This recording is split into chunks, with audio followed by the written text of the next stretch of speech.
Hello and welcome back to the AI-Driven Marketer. I'm Dan Sanchez, and my friends call me Danchez. And today I wanted to syndicate an episode where I had a chance to be a guest on the AI Marketers Playbook podcast with Audrey Chia. Now, we talked about a number of different actionable AI tactics that you could be using in your world as a marketer today. So I wanted to syndicate it here. I asked for permission and she allowed me to syndicate it. So go check out her podcast where any podcast is available. Again, it is the AI Marketers Playbook. So go check out her podcast and enjoy this episode.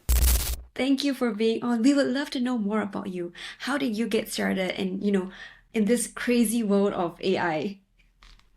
Man, I think I got started like a lot of people. We heard about ChatGPT. We experimented with it. We found how cool it was, and I actually didn't take action on it for a full year. It came out like November of 2022. It wasn't until December of 2023, and I was trying to make it work as a freelance, or not as a freelancer, but as a consultant, doing all kinds of things around the topic of audience growth. And I found out that audience growth is a great thing. Everybody wants to have a large audience. Businesses love having a big audience, but it takes too long, it costs too much, and takes too much time from their people. And they're like, I literally had so many people tell me that after I'm like, look, I can help you grow this amazing audience. And so it was December of 2023, and I was like, you know what? I'm just going to have to build one myself. What topic should I double down on? I'm like, this AI thing, man, I feel like I'm just seeing the writing on the wall. Like, this is going to take over everything.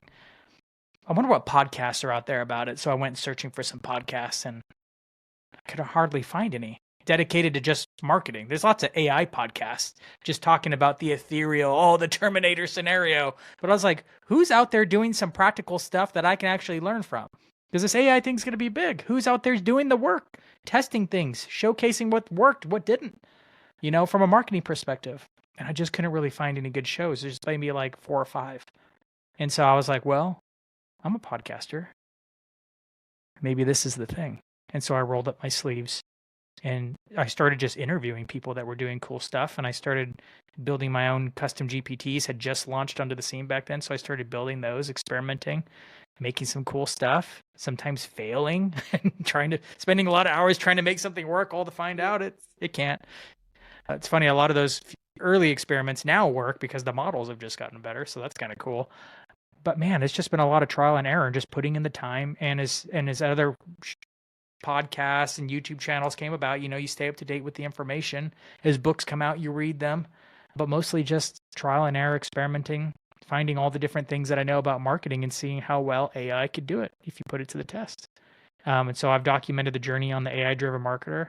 I don't do a lot of interviews anymore, but now I'm sharing everything I've learned, and I continue to find new ways of incorporating AI into different parts of the marketing journey.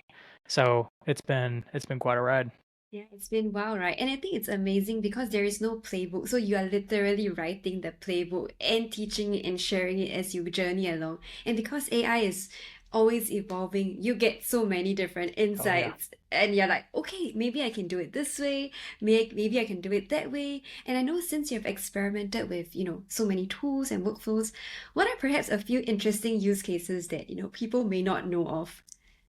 It's funny, the most interesting ones, that at least the ones that people go crazy for when I post about them on LinkedIn, are like the everyday use cases. Sure, like everybody likes the fully automated podcast sequence, and that's really cool. But like oftentimes I just post about the simple things that people are like, whoa.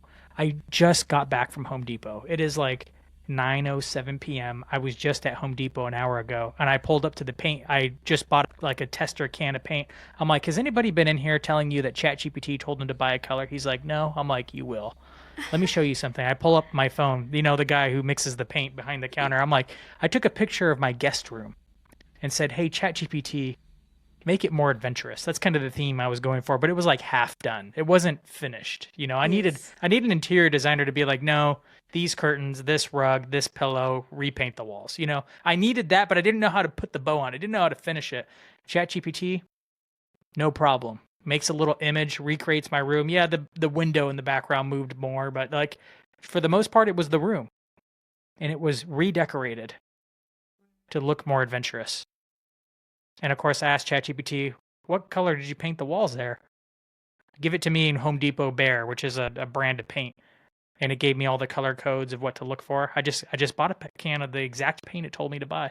I'm like, yep, this is exactly what needed to happen. I wondered, but now I know.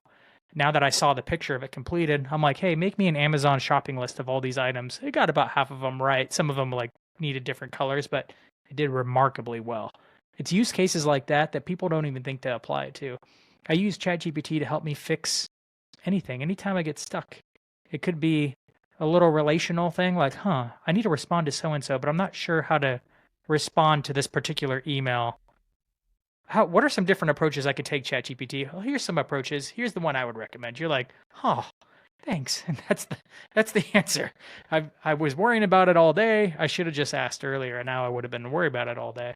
It's fixing little things, and it could just be software.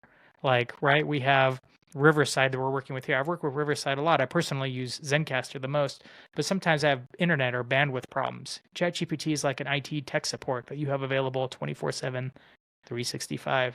Need to pull open the camera app so it can see something? Great, you can troubleshoot it together. No more wandering through forums of trying to find that one fix for the exact software you have. It can work on it with you. And it's like all those little in-between things that I find AI is actually becoming really helpful for on a daily basis. But naturally, it's really, really good at a lot of marketing tasks as well. Speaking of marketing tasks, right? I know businesses think of AI either as this solution that replaces their entire team, or they're on the fence and they're like, I am not sure about it. Let's just not let anyone leverage AI at all. But I think there's a sweet spot in between where businesses are trying to implement AI. What are perhaps some, use cases that businesses can already adopt like today in their marketing workflows? Man, I think one of the most powerful ones is one that I had a very particular pain point at, especially when I was working at a small university just five years ago, and we were crushing it on Facebook ads. So many leads, couldn't call them all, couldn't follow up with them all. They all had questions. I couldn't man the site chat long enough hours to answer all the inbound questions. It killed me as a marketing director to know how many awesome leads I was generating, only for them to just All get money on the called back table. 6 months or 6 weeks later. I'm like, 6 weeks? They forgot by then. That's dead. That is a cold, dead lead. Hundreds of leads. I wish I would have had ChatGPT then because I could have had it managing the phone, at least the inbound phone calls, at least the site chat, at least the text messages coming through because we were using texting back then, but we couldn't automate like and answer all the basic questions, get people scheduled with the real humans. Yes. Man, that's probably one of the easiest things is just to manage. Have essentially a lot of even small businesses, they don't put a phone number, but a lot of times people like to call in and ask questions.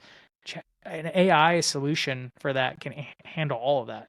Whether it's a simple site chat that's been trained on all your documentation and all your website, so it can answer questions relatively well, because sometimes people don't like navigating your website. Or is actually a phone number. All local businesses, or most companies don't have a phone number. It's like you need to have a phone number across the top of your website so it can answer basic questions about your business. And that's an easy thing that AI can now do, even with voice. Well, you can even say, "Hi, I'm calling in," or you're calling in. And you say, "Hi, I'm Dan's AI assistant, but I'm here to answer any questions. I've been trained on all of Dan's work and about Dan himself. How can I help you?" And it goes and then just answers questions. And of course, when it doesn't run into something like, "Yeah, let me book you a call with Dan. What's your email? What's your phone number? Great. What's a good time? You have a good time available this week?" Dan's usually available in the afternoons. Like that is such a great thing to be able to feed people into, especially if you don't have the man hours to be able to supply all the inbound that you're generating. But that's kind of a quick and easy thing you can do. The software to put that together is not complicated. You literally just say, "Hey, read these pages of the website. Here's some PDFs. Answer the phone like this. Try to book appointments." Done. It's usually pretty simple. Yeah, and I think the beautiful part is AI is getting more and more human-like. So even when you Mm-hmm. are speaking to an AI on the phone, it can sound, really human-like. Yeah. Notebook LM, for example, I think the podcast host generated by Notebook LM is pretty good. No, have you heard? Oh yeah, I love Notebook LM, and it sounds very human. It's not the most human one I've heard so far. There is another one called Sesame. Have you heard of that one? No. Oh man, go to Sesame. I think it's sesame.com. And it is the most realistic. You can have a live conversation with it. It is way more human sounding than ChatGPT's advanced voice mode. It's in a research, but you can demo it right there and keep a recording of the call. It sounds human. It has all those little like mouth noises, Wow. pauses, all the little like it can laugh. It can have way more intonation in its voice. It can go fast or slow it down a little bit. You know, it's like Wow. all those little things that only humans can do. Where ChatGPT's advanced voice mode, as good as it is, Yes. it doesn't do that. It's very static in how it talks, right? I, I think it's very interesting to see how the AI landscape has evolved so much in the past 2 years, right? Image gen has really transformed. Copy that used to sound like an intern now becomes like a senior, like mid-level copywriter. And you can already see how it has evolved so rapidly in this space, right? Do you think that marketing is going to change forever? And if it is, what do you think the future of marketing is going to look like?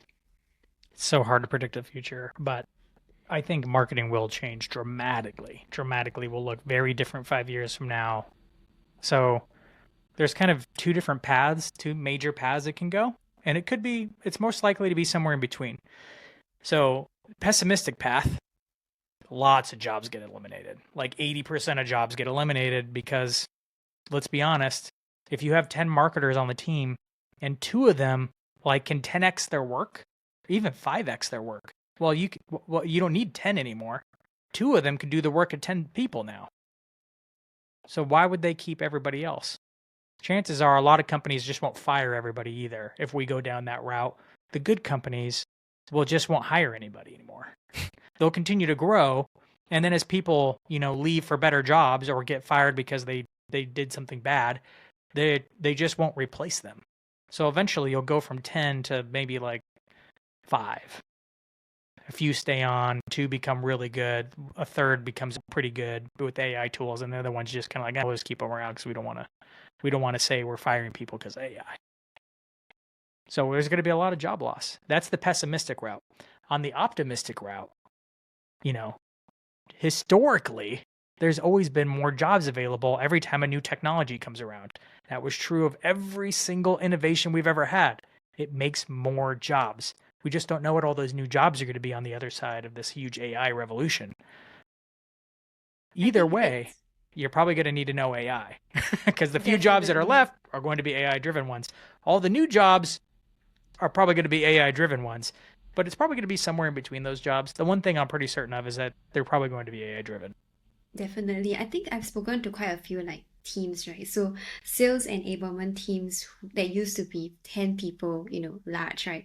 Now just have to be replaced by one person and they That's are a right. sales enabled AI engineer. So they don't even have to be the one prospecting or doing the outreach, right? They can just be a single person who's able to manage the AI workflows that gets the prospecting done. And I think what we're going to see a lot more of where you have an AI powered, marketer or content strategist who manages different workflows instead of like team members per se.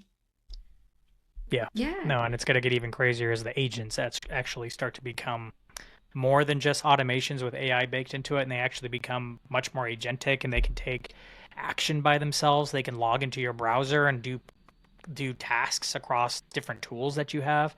That's not long from now. That's maybe looking at something decent by the end of the year, let alone 2 years from now. You're like, my gosh, it's going to be like having full employees around, and it's the people aren't wrong in expecting AI to do the work of a full employee. My the drum I keep banging is like, don't let go of your people because AI will never be like a person. AI doesn't have experience. AI's never felt the pain of your customer or their hopes and dreams. It can't really empathize. It can fake empathy, but it's never actually felt anything. It just is. It's just math, predicting what words to say next. So, because of that, there's a lot of power in having humans run the scene. And maybe they don't hire as fast, but I'm always telling people be human first, but AI driven. That's going to be the ones who win, in my opinion. given that you have spoken to quite a number of different guests on your podcast and you yourself have experimented with so many different AI tools, what are some perhaps trends you have been seeing in the marketing space? With AI tools, Yes, with AI tools, workflows, or just in general how people are using it. most people are using AI in really basic ways. The most common things that marketers are using it for is what I call the co-pilot feature. Like they're using it to ideate, to brainstorm, to even say, hey, like, what would be a normal thing here? So they're talking to it and using it as almost like an administrative assistant. The other big piece marketers use it for is for content creation. So they're using it to write emails, to write sequences, text messages, ad copy, all that kind of stuff. Those are the two major ways marketers use AI. There's quite a few more ways they could be using AI, but those are the two ways they're using it predominantly. I'm trying to help them see how they can use it in more ways. I'm like, come on, guys. Yes, it writes good content. Yes, we can do some social media with it, but there's so much more. And what's that next Conversational AI level? was the one that I mentioned earlier that I was like, most people aren't using that, but they should be. Yeah, and what do you think is that next level unlock? I know you mentioned conversational AI, but what is that potential that people aren't like tapping into right now? I think a big one is hyper personalization. That one's a little bit more advanced because you have to start thinking about how to prompt programmatically. And it's a little scary to have AI send something on your behalf that is not seen by a human. But that's where this is more advanced. So you have to be pretty good at engineering prompts. This is where the engineering parts, most of the time with like ChatGPT, you could just have like a natural conversation with it. It's going to figure out what you want. Just give it more context. Talk to it like a human. But when you're building hyper personalized campaigns, for example, I have an email nurture sequence that shows people the fundamentals of AI. Great course. But a part of every single email has a custom action plan just for that one individual based on their job title, what they sell, and who they sell to. It actually takes the lesson and customizes it just for him. ChatGPT, through the API, writes it and customizes. So every single action plan is unique. An email marketing specialist selling software to B2B clients will have a very different action plan than a CMO who maybe works at a beauty company selling to teenagers. They're going to have different action plans. So I think we'll see more and more of that to build better nurture campaigns. I'm just now finishing a sales sequence that customizes the whole sales sequence based on just a few attributes they give me in a form. So I'm really excited about that kind of work now. And I think it's very interesting that you're combining not just, AI to create content at scale, but then to then add the additional layer of, hey, I am speaking to you as an individual and I understand your needs and pain points, and that makes marketing so much sharper, right? It makes it so much more powerful. And this is something that you would not have been able to do as a single person, back when there wasn't AI. I've also noticed myself that even though there are so many different tools and functions available, it seems like a lot of people are getting very overwhelmed by all the information and new tools. How do you keep up and, manage all these new nuggets of information that's popping out every single day? Well, this is kind of my full-time thing. That is also So true. for most people, most just realize that almost everything they hear is truly hype. Like it's either stuff that doesn't work or it's a preview of what's to come. Only a small percentage of it is useful for them right now. Where to find the useful stuff? That's generally what I'm trying to do as a marketer is scan through it all, test stuff, and then bring stuff to people as fast as possible. And that's what I'm trying to do. But there's other creators just like me out there that are doing that same thing of trying to scan all through the hype, pick out the one thing you're like, this, do this now. Generally, for most people, I'm just recommending like when someone asks me where they're at with AI, my first question is, do you pay for ChatGPT? If you do not pay for ChatGPT or a similar tool, could be Claude, could be Gemini, could be Grok, that's fine. If you're not paying for it, then you're still in the beginner mode. That means you're not quite using it enough to make that $20 a month a no-brainer.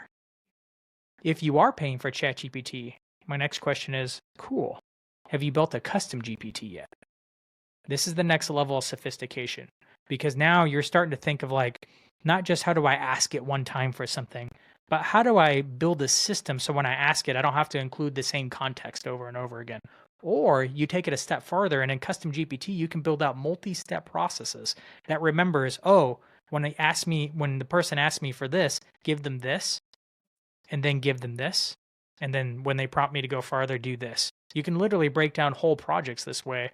Things that the things that used to take me an hour, I can now get done in less than 5 minutes. Can I give you an example? Yes, we would love to hear that.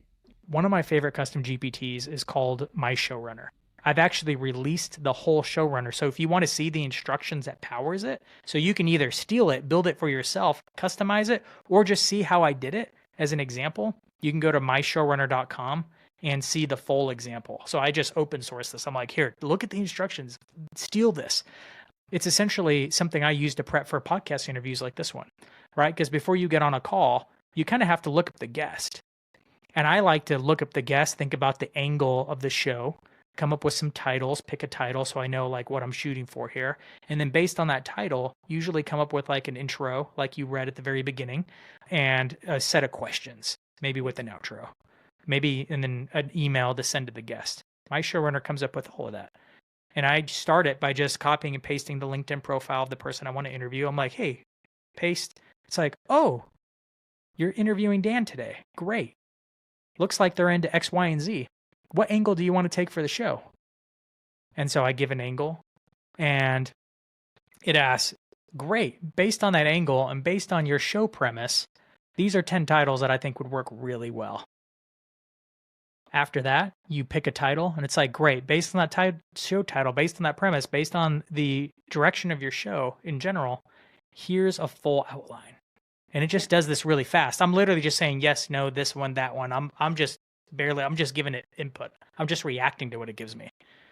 And what used to take me 45 minutes, 60 minutes to do show prep, now just takes 5 minutes. And it's so beautiful because you are breaking down your own workflows and thought process. Because even without AI, you would have to go through this process. Just that now with AI, you're condensing that workflow into something that AI can run for you, like just in a snap, right? I have seen like so much time savings myself just by thinking about GPTs. And I don't think it's about building the GPT per se, but the thought behind it. Like, okay, what are my steps in my daily processes and what can help me to get there a lot faster? And I think that this is a mindset that people, need to adopt moving forward. But then curious to know your thoughts on perhaps what are some mindset shifts that people need to make, or, the frame of mind they need to have, because I know AI is more than a skill set, right? It's also what's over here. I think exactly what you just said is the mindset shift. Thinking about how to take your projects and thinking about it like a system. I was a highly technical marketer, but I think the work that I was doing before this that best prepared me for working with AI was actually working in an internship. Oh. Not just being an intern. I've been an intern, but actually I managed a team of interns at that same university I mentioned earlier. I had a team of about 23 students.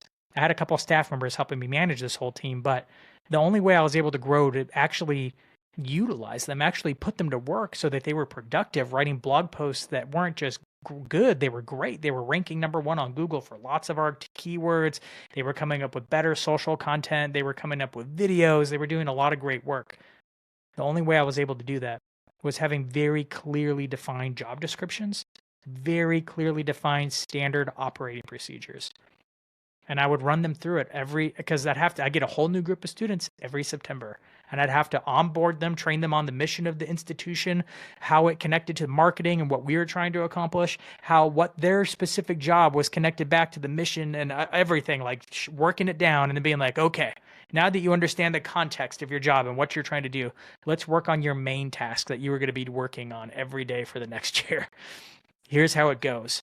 This is the very, very simple step-by-step instructions on how to write a blog post that's so good that it beats out everybody else's blog post on Google. You'd think it'd be hard, but it actually can be broken down into very small, little, tiny baby steps. If you can do that and break your job down into baby steps, you'd be surprised how many of those baby steps AI can do. You only probably need to take 20% of them. AI can handle the rest, and it's amazing. And I think it's the ability to create the right brief. I think from my experience, even as a copywriter, being able to brief AI in a very detailed, specific manner often gets you the best result. And I feel like copywriting is in fact a form, or actually prompting is a form of copywriting. That's to me like a very interesting kind of point of view of like, okay, if I can learn how to write copy, I can learn how to prompt, right? And you have to go through the same kind of mental workflows for that. Because good copywriting is clarity, right? It's clear communication. In fact, it's some of the most clear communication. I love reading books who are written by copywriters, even if they're not teaching copy, because there's some of the most clear, there's some of the most articulate and clear communicators. No word goes to waste from a copywriter because all good marketers know, like the more simple you can make it without losing its substance, the more likely you are to help them see your point of view, and the more likely you are to actually sell them the thing. So copywriters are very good at clear communication. That's what prompting is. You're communicating very clearly. Oftentimes when I have to go and re-engineer a prompt because maybe it's gone astray somewhere, generally I'm like, where was I unclear? This is a little ambiguous. Let's tighten that up a little bit and chest that. So clear communication is a big one. And I think copywriters do have an advantage there. Yeah, I have noticed it even with my copywriting peers, and you can see the way they think, the way they structure the prompts. There is a system and a madness like to the methodology, right? Which is very interesting to see how it applies from our workflows into our AI workflows. And speaking of which, right, then we would love to also take a peek at, the prompts that you keep talking about. You talked about the importance and significance of prompting, and you also talked about how perhaps robust it has to be in order to get you a great output. Could you show us an example of that? There's one prompt I'd love to show you, and it's one that I've worked over and over again, and I just find this works particularly well. Now, in general, when it comes to prompt engineering, most of the time, I don't actually think you really need to engineer prompts much anymore. I think you could just give ChatGPT your context. Now, if you're building a custom GPT and it's multi-step, then you probably do have to tighten it up quite a bit. If you're doing an automation, then you really have to tighten it up because you need consistency in those automations in order for them to be useful. There's one other place where I think you need type prompts, and that's working with ChatGPT or any of the other tools, deep research. With deep research, it's actually, think about it less like a prompt and more like a project brief. You wouldn't give an employee a whole week's worth of work without giving them a pretty dang good idea of what success looks like. Yeah. This is what you're doing with the deep research. It's spending 20, 30 minutes to go to work. So it doesn't seem like it's doing a lot, but I think if you gave this project to a human, it'd probably be 20 to 30 hours worth of work for them to create a comparable report. You'd probably need to give them a brief of exactly what you're looking for in order for them to be able to do a good job. This is one of my favorite prompts, and I find it's the most useful for marketers, especially content marketers. Let me share it with you now. I'm just going to open it up so everybody can actually see it in this keynote presentation I have. I often tell people to steal this prompt if they're in a crowd or if I'm speaking on stage. I'm like, take out your phones and take a picture. This is the But time. here's the prompt. Identify the most frequent questions your insert target audience is asking about your topic of expertise. Source these questions from social media, forums, Reddit, Quora, and other relevant online platforms. Format the report clearly with written summary, a summary table categorizing and ranking questions by frequency and clearly labeled sections for each category, including an analysis of and 12 bullet points that represent direct quotes with their sources. What this creates is all the most frequently asked questions your target audience is actually asking about the thing that you do. This gives you a report that tells you exactly what kind of content you need to be working on, whether it's short form, long term. This gives you the thing that you need to actually create your content calendar around, because if they're asking questions about it, you have a pretty high assurance that it's going to be relevant when you answer it. So I love starting with a prompt like this one. I actually have a whole library of prompts just for deep research like this one to do audience analysis. But this one's my favorite one because I find questions are one of the most powerful ways to form like a hypothesis around what kind of content you need to be creating. And I think what's great about that is, even though it seems like such a short prompt, but the thought behind the prompt actually goes beyond just the simple structure of that prompt. And you can tell that the way that you have formed the prompt, you are very precise in the questions that you want answered with the sources that you're looking for and the output that you want, so that after AI runs this prompt, you get the answers you need for the next step in your marketing journey. Right. This one, every really good prompt you start with, and then you find that it wasn't quite, and you modify it, and then you modify it, and you start over. With deep research, it takes longer because it takes 20 to 30 minutes to find out if the prompt worked or not. So this one took a lot of time. I upgraded to ChatGPT's $200 a month account just so I could refine this particular one and a few others like it. Because with Plus, you only get what, 10 of these? No, I think you get more. I think you actually get like, I forgot the amount now. It might be 10 a week or something like that. So you get a lot more of these with ChatGPT Plus now. But at the beginning, you only had 10 of these a month. You're like, well, don't want to waste it. But when you had Yes. like 120 of them, you're like, I could test over and over again and still have enough. Yeah, and I'm so curious to know, right? What is one of perhaps the most surprising thing you've discovered during the process of like prompting, of like testing out different tools? Maybe one interesting thing that you perhaps have found during that process. One of the most interesting things I found about was something that's a little scary that most people aren't aware of with ChatGPT. But it's something all marketers, anybody who actually spends a good amount of time with any of the AI software programs out there should be aware of. And that's that AI is actually a confirmation bias machine. What people don't realize is that we all kind of found out a few weeks ago when we all learned in the AI community this word called sycophancy, which generally means the AI is so over eager to please you and help you that it's generally being overly like, oh, that's a great idea. Oh, that's amazing. You're blowing my mind. You're a revolutionary. You're a visionary. You're amazing. Ah. The problem with that is it essentially confirmed to me, I'm like, this thing's a confirmation bias machine. There are accounts of people who have an idea, ChatGPT affirms it, and then almost like they go down a path of like believing that it's the best thing ever. It's not. It's just ChatGPT's like given them all the hard logical reasons to arm their emotional feeling about where they are. This plays out across a lot of thumbs up. This Thumbs up plays for out that. across a lot of different realms of life. Yes. I'm almost the social algorithms are already doing this. Like if you are starting to get sick of your boss, Yeah. the algos will start feeding you content about bad bosses, almost guaranteed. If you feel like you're stuck in your marriage, I guarantee you'll start seeing algorithm content about signs of you're ready for divorce, stuff like that. ChatGPT will do that, but harder, faster, because it's so good at arming you with all the logical reasons why something is good, because it's eager to please. That's a dangerous thing that I've learned. And so now a good tip that I have to kind of like train your account not to do that so much, because you do want to be friendly, because it's nice to work with a tool that like is pleasant and is like, yeah, and is like even have an inside joke with or something. But one of the most helpful things I found even with ChatGPT is to go into the settings. You can actually tell it to be skeptical, and it won't be overly skeptical. Tell it to have a sense of humor, tell it to be friendly, to be kind, but also to be skeptical. I actually even tell it to push back on my ideas if they're not that good.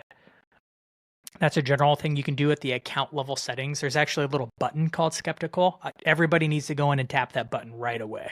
It's like right in the like root function of ChatGPT. Everyone needs to push it.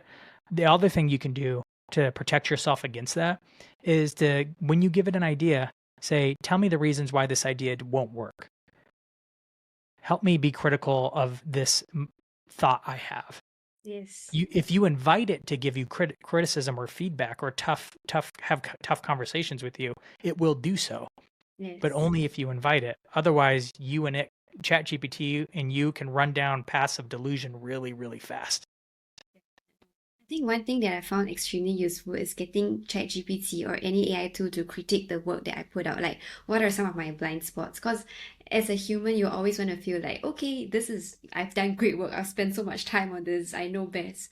But there will always be areas of improvement, right? And if you are open and receptive to like what you said, the feedback Yeah, that AI can give you, you're going to gain so much more, right? Because it's going to pull out things that you probably might have missed in the first round of your edits. I love asking for feedback. It can be brutal, but you're like, please just give it to me. If you're Roast me. really brave, tell it something you believe deep down, like Yeah. something you're really passionate about. Be Yeah. like, let's have a fun little debate. Tell me why I'm wrong. I Yeah. believe X. Take a swing. Oh my gosh, the debates I've lost sometimes. I've had to reconsider some of my beliefs. Some I stand pretty strong on still, but I'm like, it's interesting. And perhaps, like, what are some of the other common challenges that you think businesses are facing when it comes to adopting AI? I personally have spoken to quite a number of AI forward business owners, but I do know that there's still a large percentage of people who are on the fence or just waiting to see how it plays out or totally rejecting AI. What are some common challenges that you have personally noticed? It's a little overwhelming for people. Mm, And for those who are overwhelmed, I promise, just start with ChatGPT. Get the Plus account. Start using it for everyday things. Have it create some content for you. Get in the rhythm of using it all the time because there is a skill set in using AI. Just like there's a skill set in delegation, which is what we're learning how to do, but we're not delegating to a human, which is hard enough as it is. We're delegating to a technology, which is becoming more and more competent, yet lacks all the wisdom that you have from all your experience. You know how to prompt AI to get good copywriting out of it, but you know how to discern what good copy is because you've written many campaigns, you've had some successes, you've probably been burned a few times on trying some things. Those things stick with you. It informs your discernment and your intuition because you're like, oh, I've had some things go so wrong, and I've had some things go so right. You don't realize like that's what we call wisdom. That's what informs your discernment. AI doesn't have that. It has great pattern recognition, but it doesn't have that human level ability to discern what good and bad is. So start using AI in order to get better, but you still have to build the skill set of learning how to delegate well to it. And you still get to be the human discerning what's bad and good and what you're going to keep or not. But you have to start using it. Keep it simple though. Start with ChatGPT. Learn how to leverage all the tools within ChatGPT. Start with 4.0, which is the main like driving engine of it, and then work your way to using O3, which is actually better than 4.0. I know it's confusing. It's going down a number to get better, but they screwed up their naming scheme a long time ago. the They'll launch marketing. 5 this summer and it'll all get simple again. It'll get better. But use it. Use all the different tools. Try some deep research. Have it go and do and scrape the internet for 30 minutes to pull back a deep research report. Try the image generation tool. It's amazing what the image generation tool can do. I mean, you could take a picture and have it redesign your living room. You can take a picture of an ad and be like, "Hey, make an ad like this, but for my company. You know about my company." And it'll do an ad in that style of that ad, but for your company. If you have the memory turned on, try to build a custom GPT. See if you can build a workflow with it. Like just spend time in the one tool and just forget about everything else. Like spend time 100 days in a row trying to do something really cool every day, and then maybe start thinking about other tools. Uh, Hey, I love that. I love that. And I think it's like being focused, being consistent, and being willing to try and fail. I think these three things from what you've shared seems to be a help people to build a very strong foundation and to set them up for success. And with that, Dan, thank you so much for sharing your insights with us. Where can our listeners find you and who should tune into your show? Absolutely. You can go to aidrivenmarketer.com to find the show and the links to Apple and Spotify and YouTube and all that. And I'm really like, other than the podcast, I spend a lot of time on LinkedIn. It's linkedin.com/in/digital marketing Dan. Thank you again, Dan, for sharing your insights. I've learned a lot, and I know our listeners have as well. And thank you, folks, for tuning in. Don't forget to hit the bell for more actionable AI and marketing insights. We'll see you next week. Take care.